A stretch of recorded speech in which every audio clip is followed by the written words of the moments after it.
আজকে তোমাদের মুগ মৌরি করে আমি শেয়ার করছি। তোমরা দেখো, প্রথমে তেলের মধ্যে তেজপাতা, শুকনো লঙ্কা ফোড়ন দিলাম, দিয়ে এবারে সেটাকে লাল করে ভাজতে হবে, ভালো করে ভেজে যতক্ষণ না লাল হয় ততক্ষণ।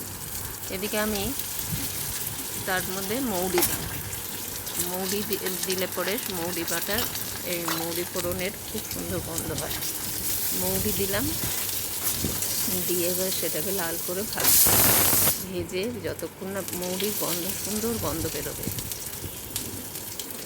আমি ডালটা সেদ্ধ করে রেখেছি সবজি দিয়ে, চাল কুমড়ো আর ঝিঙে দিয়ে, যেহেতু আমার ছেলে ভীষণ ভালোবাসে ঝিঙে।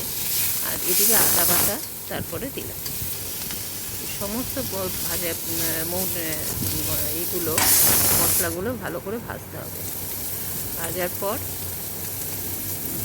তোমরা ওই ডালের মধ্যে আমি নুন মিষ্টি সব হলুদ সব কিছু দিয়েই সেদ্ধ করেছি। তবে মুগ ডালটা কিন্তু ভেজে নেবে, মুগ ডালটা ভেজে নিলে সুন্দর গন্ধ হয়। এবার সবজি দেওয়া ডালটা আমি এর মধ্যে ঢেলে দেবো, ঢেলে দিয়ে ভালো করে ফোটাতে হবে। ঢেলে দিলাম, তাতে ওর মধ্যে তো সব কিছু দিয়ে দেওয়া আছে।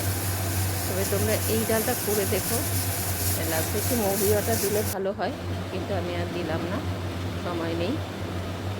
অল্প ঘি দিয়ে নামিয়ে তোমরা গরম ভাতে পরিবেশন করবে, এত সুন্দর খেতে হয়।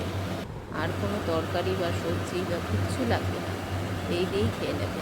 হয়ে গেল আমার মুগ মৌরি। প্লিজ তোমাদের ভালো লাগলে লাইক, শেয়ার, কমেন্ট।